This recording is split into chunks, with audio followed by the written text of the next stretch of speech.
बड'लेण्ड रादाबनि स्टुडिअ बयखौबो बरायबाय फुंबिलिनि गिबि रादाबखौ फरायनो लादों आं बन्दना नार्जारिया। सांग्रां जा WhatsApp ग्रुपआव हाबनायनि सिगां सांग्रां जा। WhatsApp ग्रुपनि लिंकआव हाबनोब्ला 100 खेब सानग्रो। नोंगौ WhatsApp ग्रुपनि लिंक हरोब्ला लिंकआव हाबनायनि सिगां 100 खेब सानग्रोयोब्ला गाहाम। गोबां समावनो नोंथांनो माखासे सिनाय मोनै सुबुंफोरा WhatsAppआव लिंक हरो जानांगौ। आरो खायसे सुबुंफोरा स्टक मार्केट इनभेस्टमेन्टनि मुङाव WhatsApp ग्रुप खुलिनानै नोंथांखौ इनभाइट खालामो जानांगौ।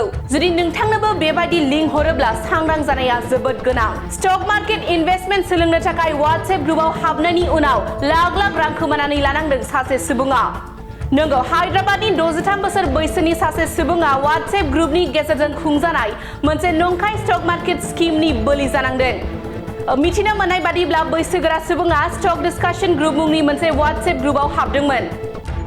सुलुङा फोरमायदों दि ग्रुप एडमिनिस्ट्रेटरआ गावखौनो कुणाल सिंह होननानै सिनायथि होदोंमोन आरो गावखौनो सासे मुंदांखा राङारि बोसोनगिरि महरै सिनायथि होदोंमोन। बेनि उनाव बोलि जानांनाय सुबुङा स्टक ट्रेडिं आरो रां थिसननायनि आदबफोरखौ अनलाइननि गेजेरजों सोलोंनो थांखि लादोंमोन। माखासे समनि उनाव Skyrim केपिटेल मुंनि मोनसे प्लेटफर्मनि गेजेरजों रां दोनथुमनो बिथोन होदोंमोन। गिबियाव बोलि जानांनाय सुबुंखौ एसेल' बिबांनि रां थिसननो थाखाय थुलुंगा होनाय जादोंमोन। माखासे सम बारलांनायनि उनाव दुथाङा बोलि जानांनाय सुबुंखौ बांसिन मुलाम्फानि थाखाय 50 लाख रां दोनथुमनो थाखाय सुबुरुन होदोंमोन। जेब्ला भुगिनांनाय सुबुङा गावनि मुलाम्फाखौ दिहुननो नाजादोंमोन रांखौ दिहुननो हायाखैमोन होननानै सुलुङा फोरमायदों। बेनि उनाव जाथायनि सोमोन्दै पुलिसनो गोख्रैयै मिथिहोदोंमोन बोलि जानांनाय बैसोगोरा सुबुङा। दायो बे जाथायनि सायाव गोख्रों नायबिजिरनाया सोलिगासिनो दं होननानै सुलुंनिफ्राय मिथिनो मोन्दों।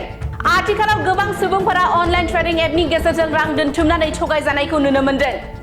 माखासे अनलाइन स्टक मार्केटफोरनि मुं लानानै रां थगायनाया आथिखालाव सोलिगासिनो दङ। रां थगायगिरि दुथांफोरा बांसिनै बैसोगोरा सुबुंफोरखौ बे थगायनायाव मैहुर खालामनायखौ नुनो मोन्दों। बेनिखायनो बैसो जानाय सुबुंफोरा बै दुथांफोरनिफ्राय सांग्रां थानाया जोबोद गोनांथार।